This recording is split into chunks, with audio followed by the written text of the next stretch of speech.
Magandang umaga, grade 7. Good morning, Sir Renz! Aking kumang tawagin si Ian Barogo para pangunahan natin pangalan.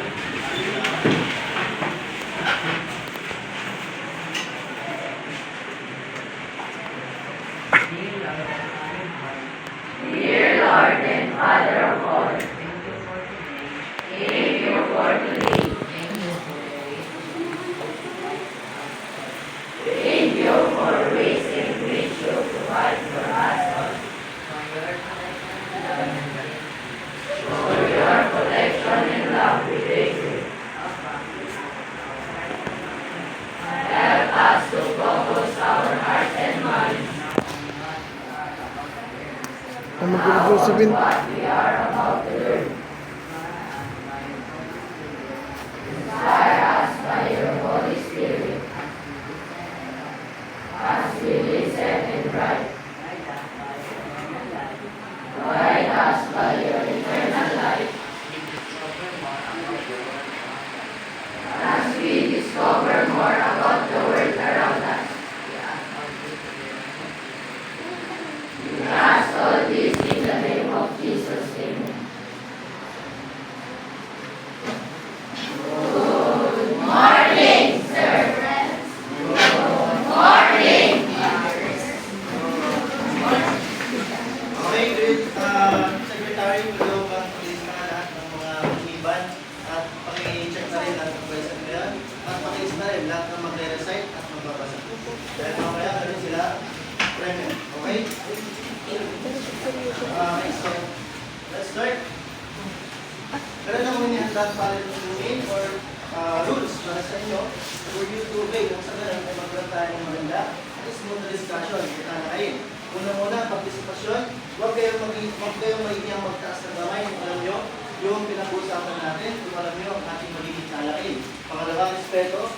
Respeto ng nagsasalita sa harap, respeto ng nagsasalita sa klase at sa katabi. Yan, simple as that. Rules. Respeto ang isa't isa. Pangatlo, itagong gadgets. Hanggat maaari, wala kang maliit ng gadgets at pakisilent itong mga ito. Hanggang sa ganun, hindi tayo magpumiso o maabala. Pangapat, huwag makipag-usap sa katabi, lalong-lalo na kung hindi naman related sa pinag-uusapan natin or kalakay natin ang inyong pinag-uusapan. Malinaw po ba? Yes, sir. Okay. Bago tayo tumungo sa ating panibagong talakayin, ay magkaroon muna tayo ng short review.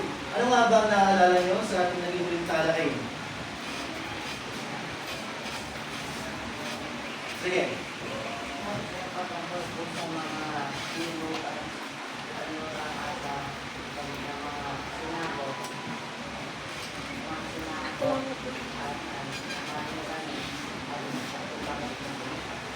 Maraming salamat. Tama. Okay, maaari ba kayo magbigay ng mga kadahilanan? Bakit nga ba gusto ng mga Europeyong bansa na salubin ng mga bansa sa Asia? Palasa, maraming salamat.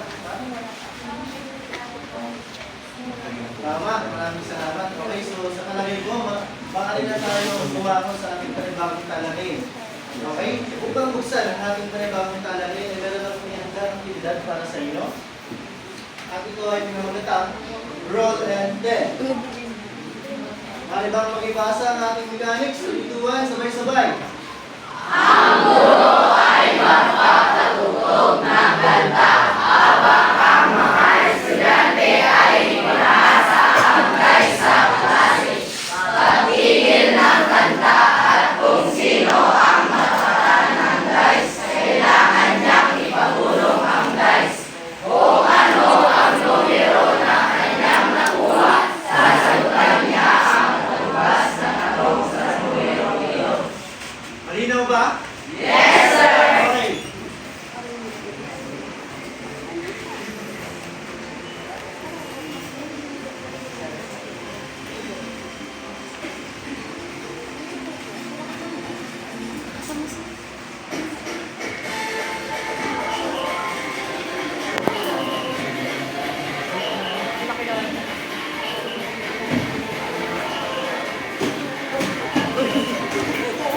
Oo!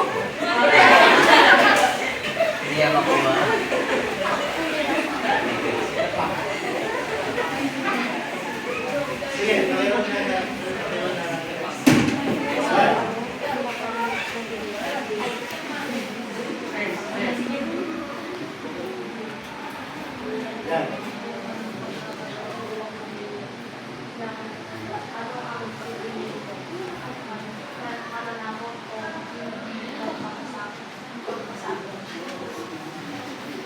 Anong pipiliin mo? Kung bibigyan ka ng pagkakataon, masakot ka, wait or yung sumako? Sumako.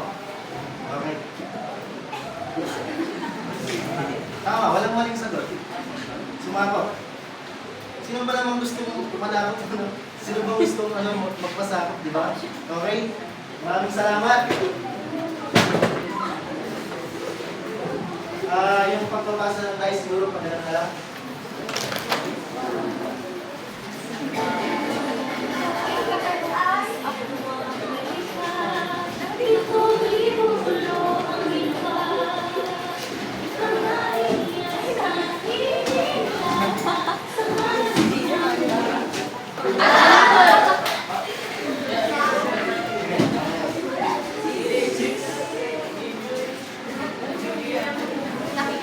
Bonus!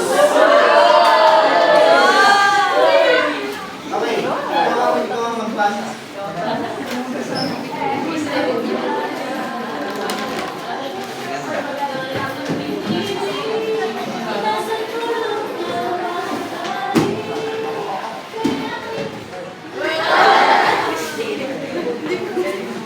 Pagkirap na sa ating dice.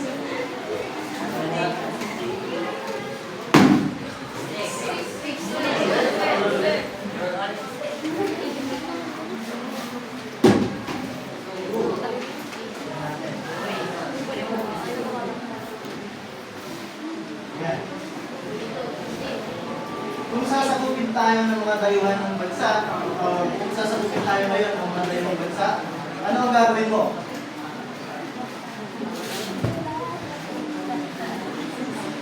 Walang maling sagot. Yes, pakilakas.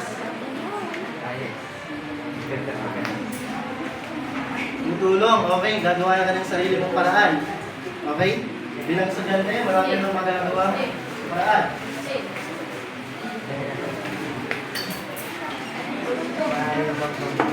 Pakipasa.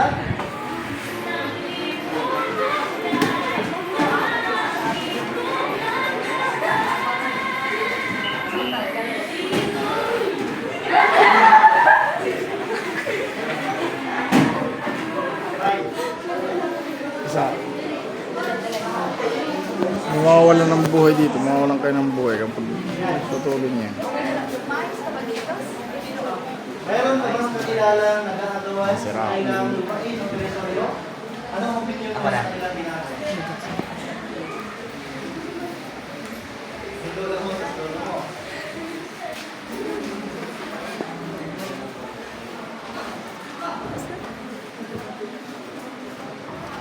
Okay, tigil na kasi wala rin naman sila magagawa. Maraming salamat.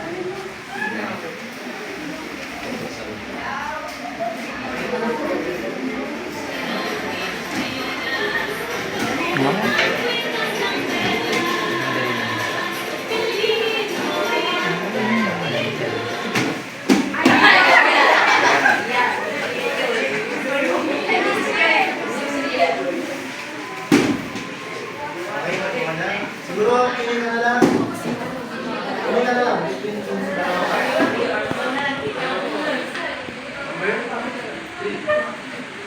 Number 3. Bonus! Okay, pag-ipasa natin guys.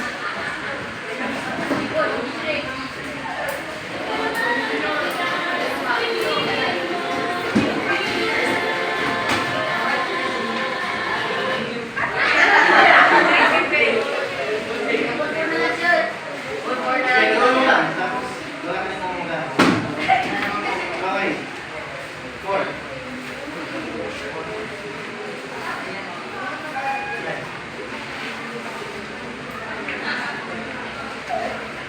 Ano ang pakiramdam na mawala ng isang bagay o alinalingan na tunay mong pagmayari? Masakit, tama. Ito pa.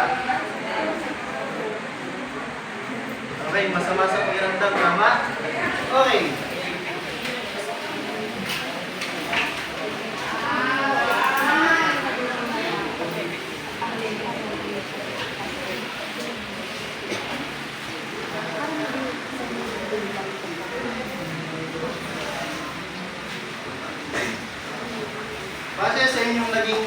aktibidad, ano sa palagay niyo ang ating tatalakayin ngayong umaga? Patungkol sa mga pananako, ano ba? Base sa inyong naging aktibidad at sa mga questions, sa palagay ninyo? Tungkol sa colonialismo, okay, let's check.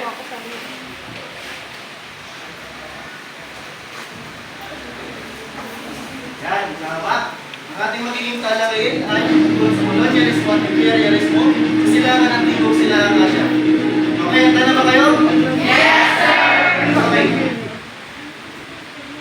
Narito ang ating layunin na tutukoy ang mga dahilan para ng epekto ng colonialismo at imperialismo sa silangan ng Timog Silangang Asya.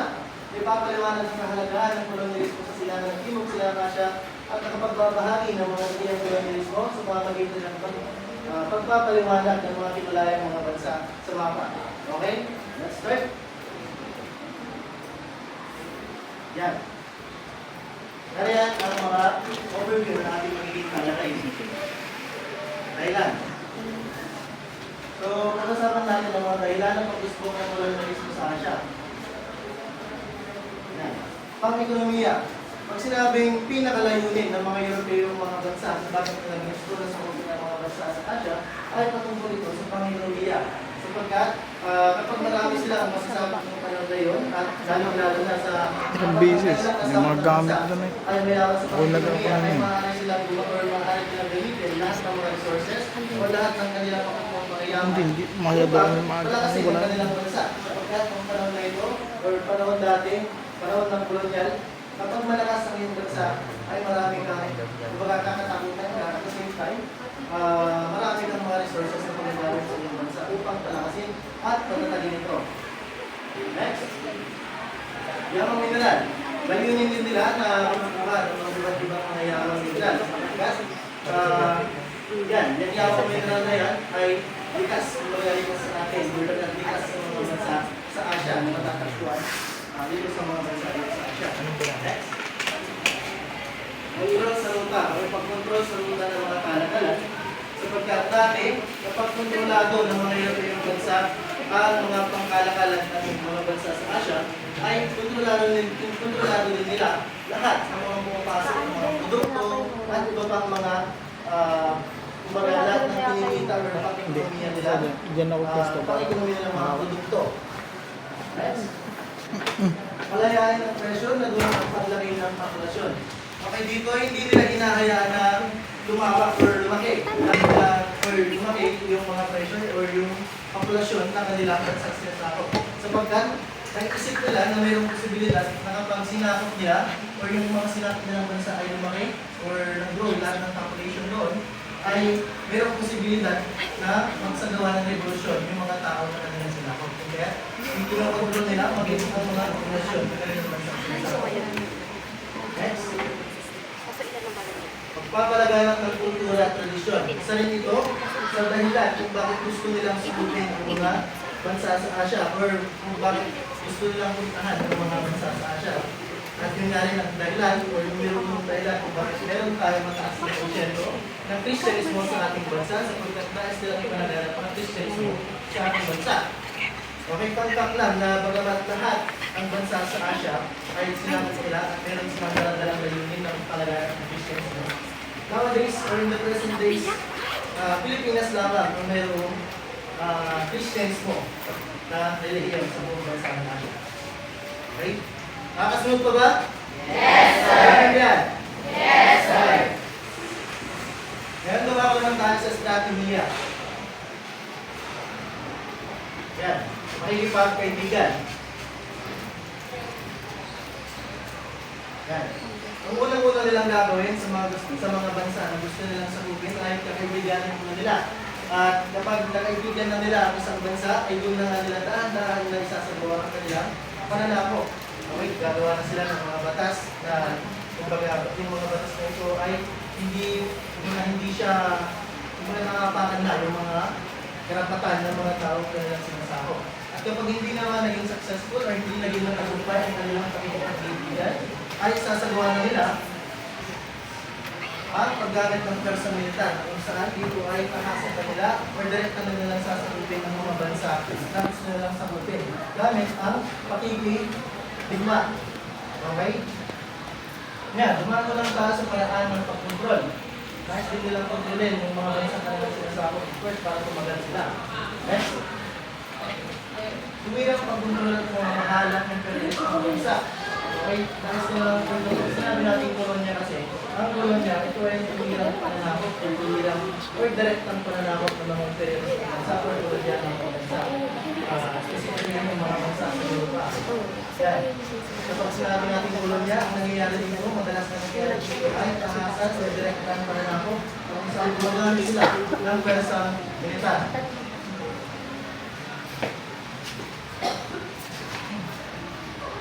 Ganun na ganun nga ang ginawa ng Espanya sa Pilipinas noong panahon na pumunta ang hukbo ni Ferdinand Magellan sa ating bansa noong 1521 at nakalaban niya ang hukbo ng ating pinakaunang hero. Sinigilala niyo ba ang pinakaunang hero ng Pilipinas? Lapu-Lapu, tama. Siya ang number 1 na hero, pinakaunang hero ng ating bansa. Doon nga nagtagpo ang hukbo ni Ferdinand Magellan at ang hukbo ni Lapu-Lapu at doon na nga napatay si Ferdinand Magellan na isa sa mga tauna nilang nagbakal konti or bahagya ang mga kasamahan ni Ferdinand Magellan at ginagagal bumalik sila para sa pupinta ang buong Pilipinas. Ang ganun nga rin ang ginawa ng Francia sa dating Indochina at maging ng Britanya sa Liga. Ayan, lumako naman tayo sa protectorate. Sino gusto magbasa? Okay.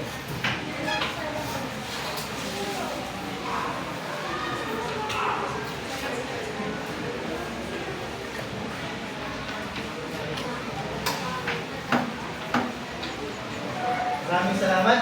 Kapag sinabi natin protectorate, bagamat nasakop na ng mga Europeyong bansa ang kanilang gustong sakupin, pero meron pa rin pamahalaan na nag-i-exist ang kanilang sinakop ng mga bansa. Pero ang pamahalaan ay kontrolado naman ng mga imperialist power, yung mga kanluran ng bansa. Kaya para lang silang nasako at kahit meron silang mga pamahalaan na hindi rin ikasigilan sapagkat kontrolado ito ng mga Europeyong bansa. At ganun nga ang nangyari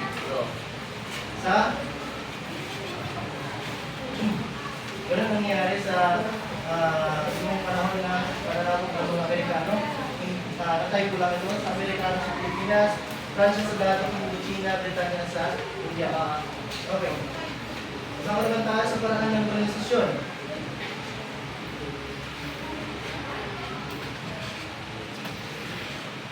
Yan. Isa sa mga paraan ng kolonisasyon ng mga Europeyong bansa dati ay kapangyarihan pagdagat ng pwersang militar sapagkat dati kapag mataas o kapag malakas ang bansa ng kanluran ng mga bansa na sumasakop sa iba ay kumbaga easy lang sa kanila o madali lang sa kanila para matakot sa mga bansa na sakupin. At ang mga ito o ang mga paraan nila pang pwersang paggamit ng militar ay kumbaga ini-invest na ito kapag kumari ang China sinakop ang Pilipinas. For example, ang China sinakop ang Pilipinas, lahat ng resources or lahat ng yaman na makukuha nila sa Pilipinas ay i-invest nila or gagawin nila yun para or ang gagamitin nila yung mga resources nila na nakuha nila para mas mapalakas pa ang kanilang pwersang militar. Ganun ang militar ang pwersang militar dati sa mga European bansa. Next. Yan. Hindi palaging plano o inaprubahan ng pamahalaan. Okay. Bagamat hindi na or kumbaga nasakop na ng mga European bansa ang gusto nilang sagutin ng bansa ay hindi nila inaprubahan na pumunta ang kanilang sundalo sa iba't ibang dako ng kanilang bansang pinunahan or bansang senado. Ngunit, ang mga adventurero at maging ang kanilang mga militar ay sila mismo ang mga pumupunta sa mga liblib na lugar ng mga bansa na kanilang gustong sagupin. At upang meron sila kailangan, gusto nila makakita ng mga malawak na lugar upang pagpaskulan. Sapagkat dati, marami sila mga alagang hayop ng parang na ito. At gusto nga rin nila mga nasulit pa ng mga ibang yapan. Sila mismo o yung mga sundalo mismo ang tahasan ng direktang pumapasok sa mga bansa na kanilang sinasabot. Okay. Yan, kumakaroon tayo sa magpapalagat ng colonialismo at imperialismo sa silangan Timog at silangan Asya. Sino gusto magbasa? Sige.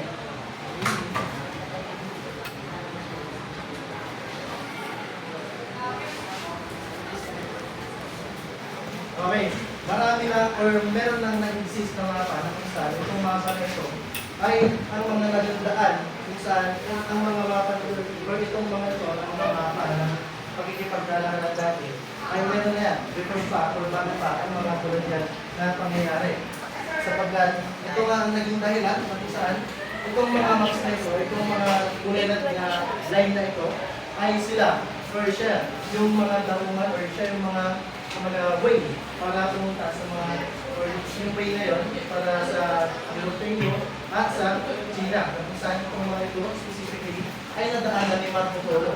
At si Marco Polo nga ang nagsabi na maraming mga likas na yaman na nakikita sa bansa sa Asia, lalo-lalo na ang China. Okay? Yan. At yun nga ang naging motivation nila kung saan umuwi si Marco Polo sa kanyang bansa sa Venice, Italy ay inilagda niya or inilabas niya ang kanyang libro na kung saan pinamagatan kung The Travels of Marco Polo at nakapalog nga doon na maraming mga bansa maraming mga bansa sa Asia na meron silang mga likas na yaman at makagandang civilization. Okay. Yan. Sa inyong palagay, sa dami ng sumubok na manakot sa mga bansa sa silangan, Asia, at tagumpay ba sila?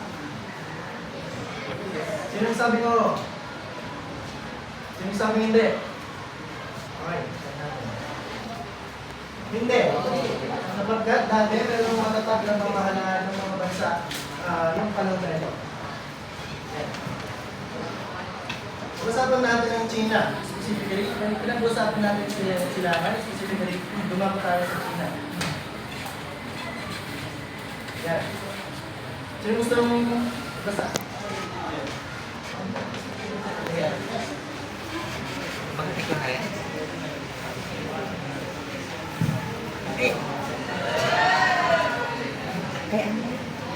Yan. Ipinatupad ng China ang isolationism or ito ay ito ay paghihiwalay ng kanyang bansa sa mga ibang mga bansa sa daigdig. At ginawa ito ng bansang China sapagkat ayaw niya na matungan ang kanyang kultura at tradisyon ng mga kanlunan na bansa. Sapagkat dati mataas ang tingin ng China sa kanyang sarili kaya hiniwalay niya ang kanyang bansa sa iba. Subalit kahit hiniwalay niya ang bansa niya sa ibang mga bansa ay meron pa rin umigiral na kalakalan dati. Okay? Pero meron itong mga kondisyones. Ito yung mga yun. Yan. Pinapayagan lamang sila sa daungan ng bangso. Yan. Diyan lamang sila pinapayagan. No? Ang pangalawang kondisyones ay magsasagawa ng ritual na kautaw. Okay? Itong kautaw na ito, kapag gusto mong pumunta sa bansang China para makipagkalakalan, may kailangan mong sagawa ang kautaw. Ito ay paglunod sa pangalan ng emperador sa dati. Ang emperador ay siyang kinikilalang pinakadakila na mamumuno ng China. Okay, kaya kailangan nilang sagawa ang ritual na ito. Yan, sa inyong palagay, magtagal ba sila sa mga daungan dito? Yung sabi ko, yung sabi hindi. Okay, natin. Hindi. Dahil nga sa mga kondisyones na ito, ay hindi sila nagtagal. At yan, dahil nga sa mga kondisyones na hindi sila nagtagal sa mga bansa or sa bansa ng China. Subalit, yan. Ayan. Dahil nga sa pamumuno ng emperador dati, dahil sa kanyang pamumuno at magandang pamamahala sa kanyang bansa, ay magkaroon ng matatag na lipunan ang bansang China. Subalit, pagkapasok ng ika-18 century or 18th century o siglo, ay nakapasok ang bansang British dati. No? At malaking kita ito, malaking kita ang binibigay nito sa kanila.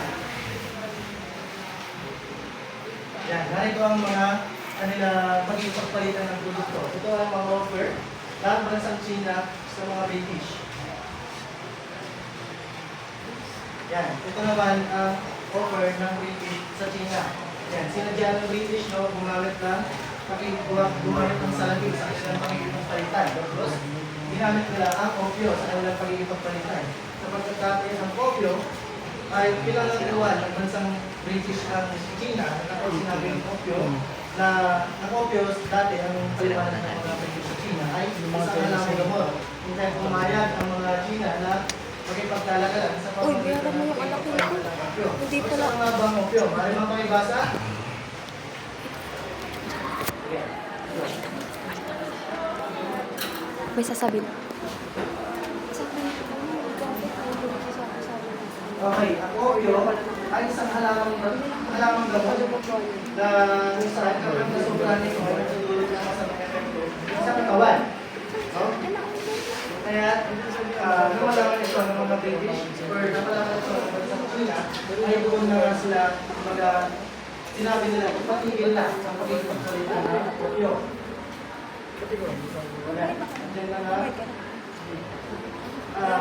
nga nag-umpisa ang Opium War, kung saan sabi mo nga kanina, sa nalaman ng mga bansa sa China, na meron nagpapasama epekto sa katawan ng tao, ay tinutulan nila ang pagpasok ng opio at kaya nagsimula ng isang libahan noong 1839 na tinawag ng Opium War.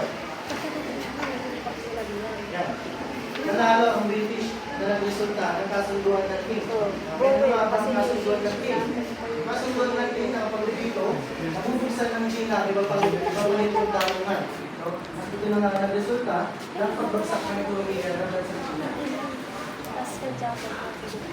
Next, sinansinyari ng British ang ibang lugar ng bansang China, specifically sa Hong Kong.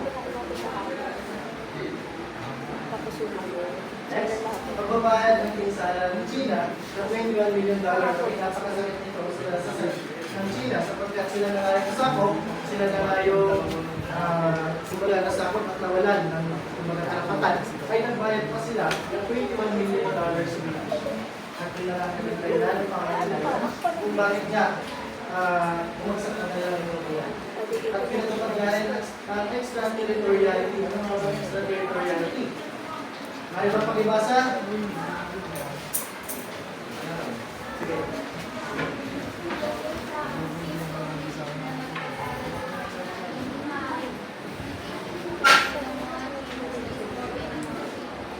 Okay, maraming salamat. Napakalaking advantage nito sa mga British, no?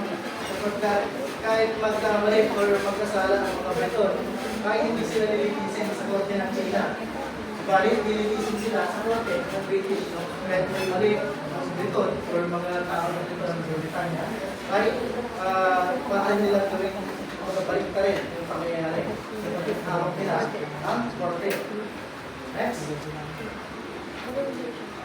Yan. Nasundan pa ito, no? Nasundan pa ito, ng ikalawang lipa ang opyo. At sa pagitan naman ng England at France. Nagresulta nga rin ito ng isa pa. Kasunduan. Yan. Ito ay tinawag na kasunduan, Gensing. Nakapaloob sa kasunduan Gensing na yan, pagbubukas pa, nalabing isa pang daungan para sa kalagalan. Dito na nga mismo, yung pagkakasin na wala na talagang kontrol, ang bansang China sa kanyang sariling bansa, sapagkat halos lahat ng mga daungan ay kontrolado na ng iba't ibang mga bansa. Yan, naging nga rin ng England ang isang lugar din sa bansang China, ito ay tawag na colon. Papahintulot sa mga kaluluman ng pamilihan ang pumapasok sa buong bansa ng China. Okay, dito talagang wala silang kontrol sa kanilang sariling bansa sapagkat maging ang mga tao o yung mga tao, populasyon ng mga bansang sumasakop sa kanila ay pupunta nga rin sa bansang China. Yan. Ito ay isa pang masakit sa kalagayan ng bansang China sapagkat ang kanilang ipinaglalaban or pinaglalaban or ang dahilan ng kanilang pananakop ay ang opyo sapagkat dito illegal na nga ang pagkikapalitan ng opyo sa kanilang bansa. Next. Okay, dumakan naman tayo sa tingong sila Kasha. Sino sumagbasa? Sige.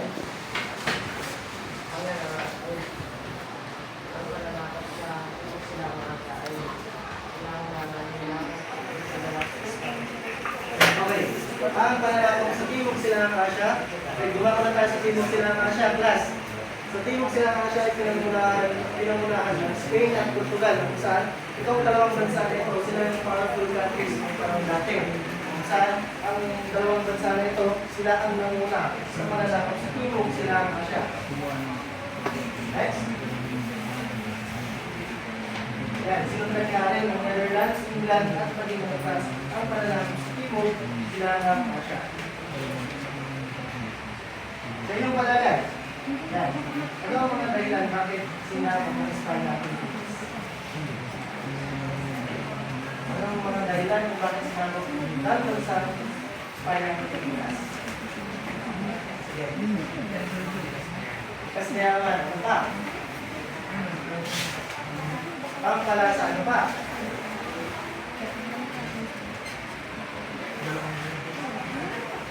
Maraming palagay ang Kristyanismo. Okay, maraming salamat. Ang mga kadahilanan ay nabanggit nyo. No? Maraming palagay ng Kristyanismo, likas na yaman, at maraming silang nakitang magandang galuman. Kaya gusto ng Espanya na sa kumpir ang bansa, Pilipinas. Next. Ayan. Paraan ang ginamit ng Espanyol sa kanilang pananako. Kaya nga, or gumamit na sila ng isang duguan. Mari bang makibasa? Okay. Ginagawa ko sa pamamagitan ng Panginoon ang alak dahil naluwan ng kanilang buhay. Okay. So, ang sanduguan ay ginagamit upang pag-biptisin or mas lalo pang palalimin ang kanilang relasyon. Kung saan, ang anak na kanilang ininom ay naaluan ng dugo. Okay? Ito nga, ang sanduguan. Tributo. Ang tributo ay isang kapangyarihan or kapangyarihan. Okay, so error. Ang tributo ay isa sa mga kumbaga ginawa ng mga Europeyong bansa or yung Espanya specifically. Itong tributo na ito, ito ay hinayaan lang or yung ang tributo ay yung yes. Yan, salamat. Ang tributo ay paggamit or pagbabayad ng buwis. Next. Yan, kung serbisyo, sa pilit ng magkatrabaho ng mga kalalakihan na may edad na 16 hanggang 60. Bandala. Kapag sinabi natin bandala, ito ay sa pilit ng pagbili ng pamahalaan sa amin ng mga magsasaka sa mababang halaga. Okay, so kontrolado ng mga Espanya ang kalakalan na mayroon specifically sa amin ng mga Pilipino dati. No? Kung sa mga dito na binibili ng mababang halaga lamang ang amin ng mga magsasaka namin at ganun din kung kontrolado rin nila kung ilan nga ba kung gano'ng kadami or gano'ng kababa ang kanilang bibilihin. Yan, encomienda, sumusunod basa. Sige, bless you.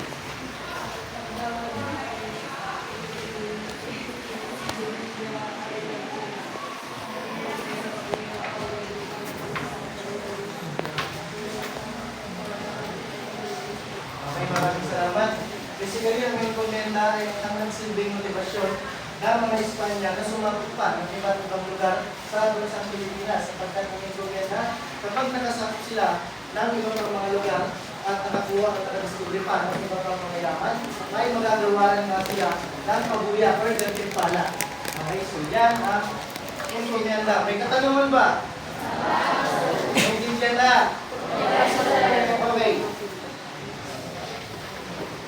Next. Yan. Sino gusto mong basa?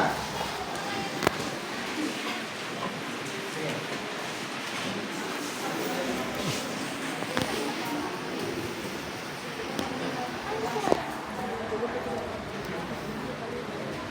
Okay.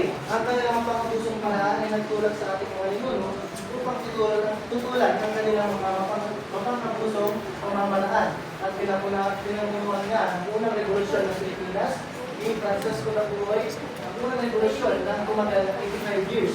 At pangalawang revolusyon na pinamumulan ni Andres Bonifacio. Okay? At layunin nila na mapalaya ang bansa natin laban sa mga malalako. Sa pamamagitan ng magiging pagtimba. Okay, tama. Naintindihan ba? Yes! Okay. Kung naintindihan, lumang tayo sa pagbabahagi ng kaalaman o natutuhan.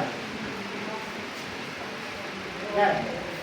Ano ang pangunahing dahilan ng mga kanilang sa kanilang pananako? Sino gusto mong mag-decide? Yeah, Christian. Pag-ilang sa nabuti na pagpapalagaan ng Kristyanismo, ano pa? James?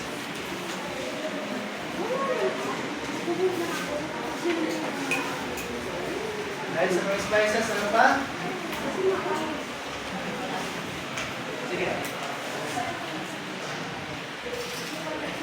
Ikas na yaman. Okay. Sunod na katanungan. Magbigay ng mga patakalang pinatupad ng Espanya sa Pilipinas.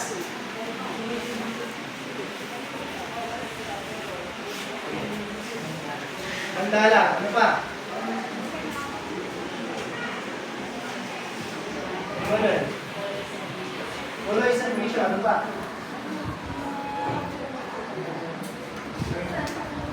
Sandoval, ano pa?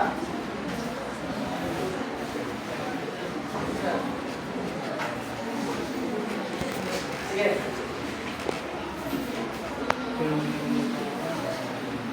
Ito to. Okay, maraming salamat. Sunod na katanungan. Yan, ano nga ba ang kalagahan ng pag-aaral pag-aaral natin sa naging panunakot ng mga kanaluling bansa sa Asia? Ano ang kalagahan? Yan.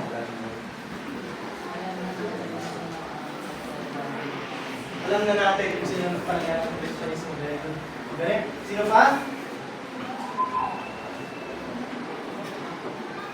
Sino pang gusto magbigay ng idea? Christian. Para walang may mga bayani na para sa Okay. Dali. Maraming salamat. Okay. Next. Okay, so sa palagay ko marami na kayo natutuhan. Ngayon dumang naman tayo sa panibagong aktibidad. So ay papatulayan.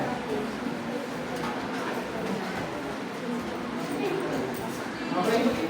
Hatiin ko kayo sa dalawang grupo. Unang grupo, pangalawang grupo. Dito, silangan. Dito, tipong silangan Asya. Okay?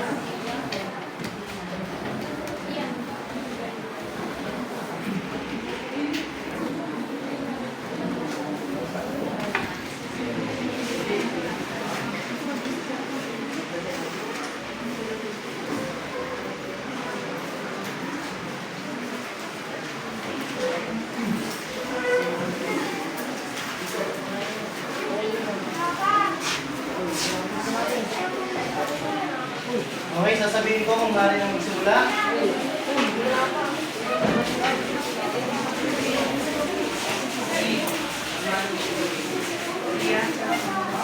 Silangan, blue. Sa timog silangan Asya, yellow. Okay, maaari na kayo magsimula.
So, unahin ko ang Silangang Asya.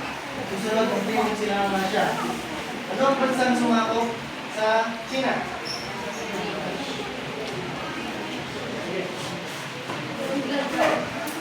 England. Ano pa? British. Okay? Next, ano naman ang kanilang pamamaraan? Kasi nga, kung pamamaraan nila, bakit na sila?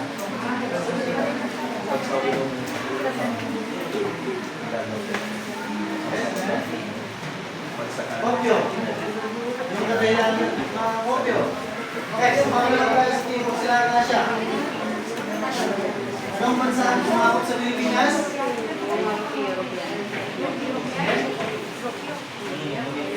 Portugal? Pa? Espanya? Ano pa? Amerika? Very good, tama. Ano naman ang pamamaraan na ginamit sa kanilang pananakot sa Pilipinas? James? Makikinig na. Okay? Ano pa? Yes, yung mga nabanggit natin kanina. Okay, so sa palagay ko, marami kayong natutuhan? Marami pa kayo natutuhan? Yes, sir! Okay. Dahil dyan,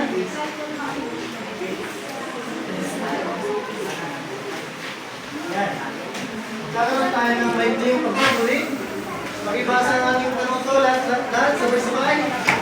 Nawain ang mga katanungan at nilugan ang titik ng tamang sagot.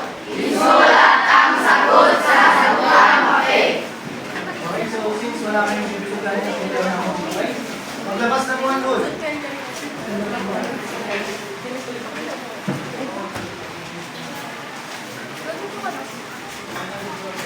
Handa na ba?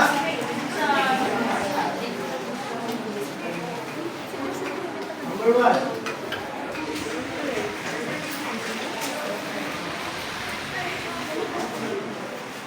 Sige, ako na.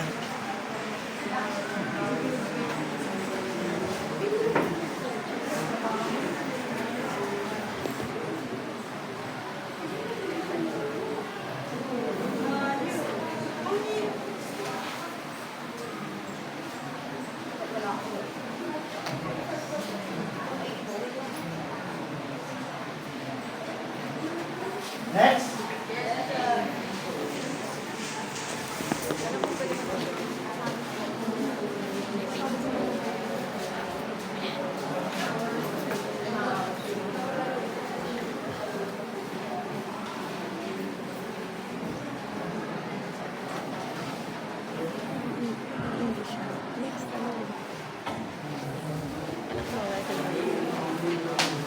Ganda nga ng tawag.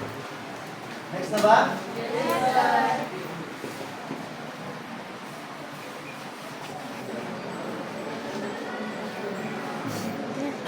Ako na.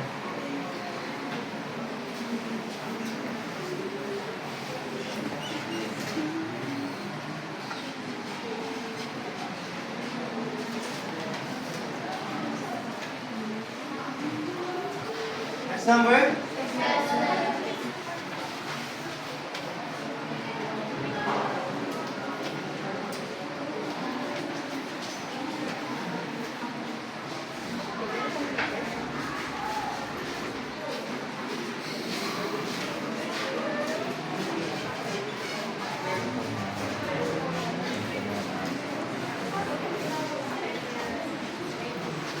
Okay, next na ba?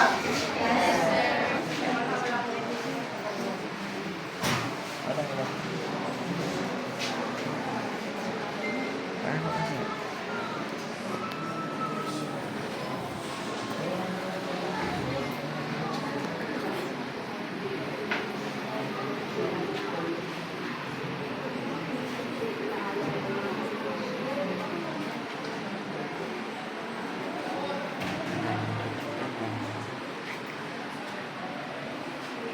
Okay, tapos na ba class? Yes, sir. Sino yung sasagot pa? Tapos na ba lahat? Yes, sir!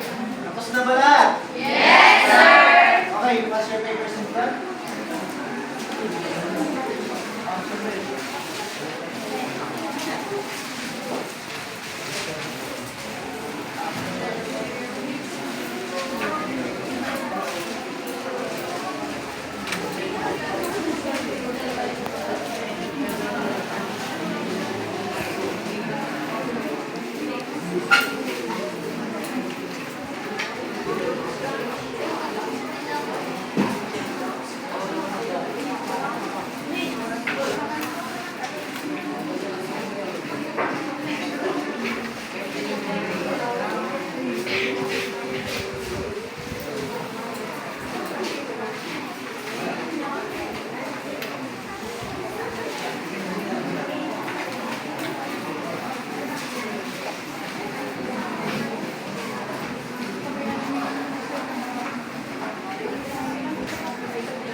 takdang aralin.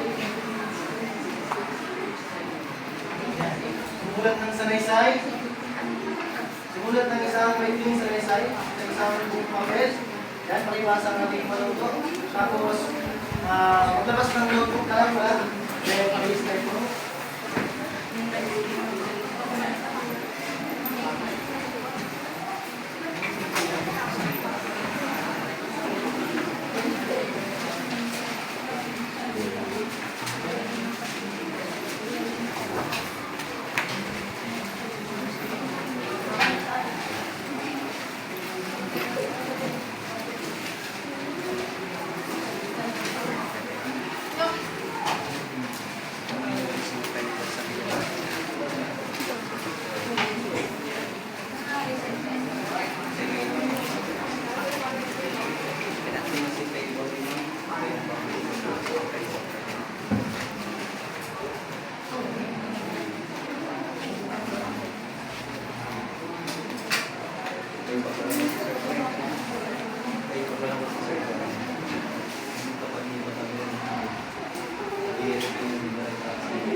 Okay, tapos na ba?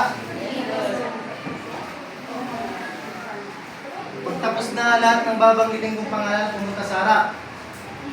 Kian, Christian, yan, Renz, Josh, Christine, Lucy, Jezreel, Winard, King Justin, Cole, Emmanuel, Renzo, Rubili, Frederick, Prince, Ivy, William, Rainer,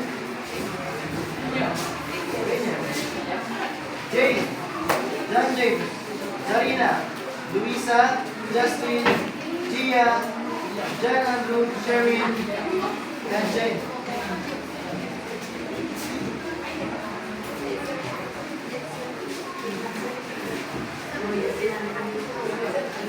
Okay, ayon sa aking pangkapitalita, lahat ng pinag-decide ay makatatanggap ng reward. Okay?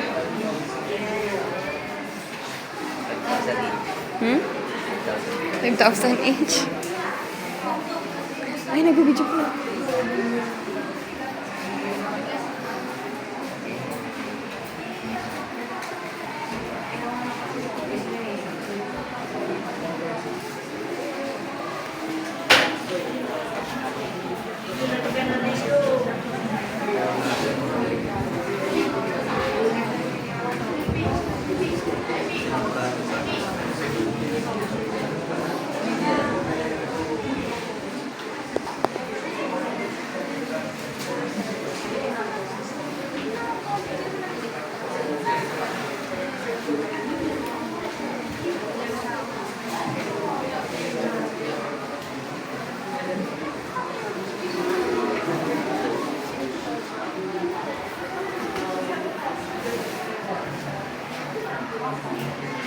Okay?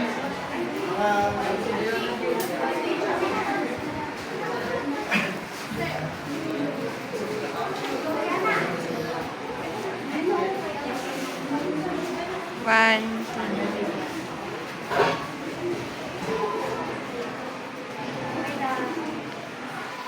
Okay, maraming salamat sa inyong participation.